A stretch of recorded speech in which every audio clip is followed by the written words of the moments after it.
Well, there's been a change since the crash of the crisis in 2008.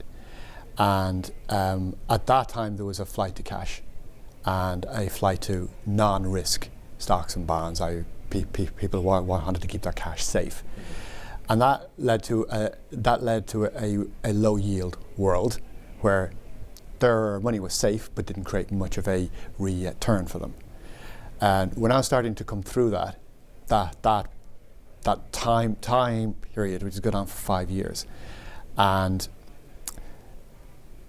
there's now a desire or a rush to make back on lost time. So it's a theme we call the search for yield. And it takes two forms. There's been two outcomes from this search for yield. The first is, again, because yields have been so low, there's been a strong lens placed on fees and cost attached to funds and the guy who you appoint to run the fund. So you're giving him X amount of money. Is he worth it? Does he create enough return or enough yield for you to warrant the fee you pay?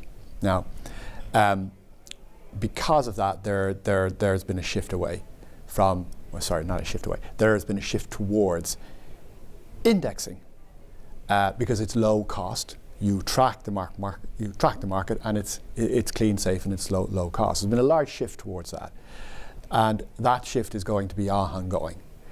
But then there's still the search for yield, and what we're seeing is a large push towards the alts space or hedge style funds, and I would include within that. I would include within that space things like roads, wind farms, real farms, stuff like that. Anything that can create a yield, and that is in the alt space. So we're seeing a drive. So we're seeing a shift which takes the two forms, one into indexing, and one into the alt space in all around the search for yield. And if you're not in one of those two camps, if you're one of the guys that's stuck in the middle, you're going to get squeezed. Now, that's not to say they're going to go away, but they're going to see large flows out of their books towards these other two camps. And the test will be whether they can adapt to that change or not, to this new world.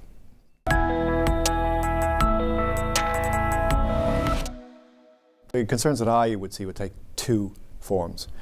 In respect of the regulations, they are coming. We knew that they were going to come when the bus came, so it's not a great shock. There's lots of them. It's not a great shock as well. The concern we have is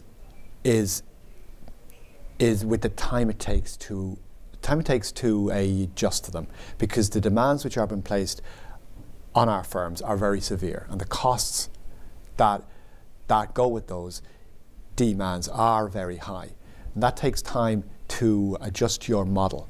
Now, we all know we need to do it. We're not going to be able to stop this trend. It's there, it's here today, and there's going to be more of it to come. But firms like ours and our peer group, they need time to be able to absorb all of these new rules, to translate them, to put the controls in place so that the output it achieves its aims, and that all just takes time and costs. So the concern that I have with it, in terms of what I'm seeing, is that time period by which we can adjust, that time period is not there, or at least it's too tight. So there's a massive rush to get stuff done. The concern that I would have is not being done perhaps as well as it could be done. And there's a rush as well to get these new rules out, and they're not always as well thought through. So you've been hit at the same time twice. So slow. My view on this whole thing, we need to slow it all down, and we need to make sure that whatever rules we bring out do some good to the end investor. That to me is the key test. We need to take care of them. And not all rules which are been brought out, they achieve that goal. They just increase costs, and those costs are going to be passed on. So, just slow down the regs, just give them a little bit more thought and give us some more time to adjust to them. So that would be the concern I have on the regulatory front. Outside of that, client demands are on the up. Client, when I say client there, I mean investor demands are on the up. They want, like I spoke to you about before, they want a wider range of funds to invest in. They just don't want your core active. They put it all into that and they're done and they go away. They don't want that. They want lots of specific things. And we need to be able to provide that choice. And again, my concern is that we're not able to provide the choice in the way the client wants us to, or at least in the time frame the client wants us to. And not that the client will move on or anything, but we need to help them to achieve their aims. And we need to be built to serve them, and their needs have changed quite suddenly in that they're now starting to demand a lot newer types of funds. And that takes us a while to adapt to that, as well. So the concern that I would have with it is just the time it takes us to adapt to the needs of the client in order for us to achieve their aims, perhaps is not quite there yet.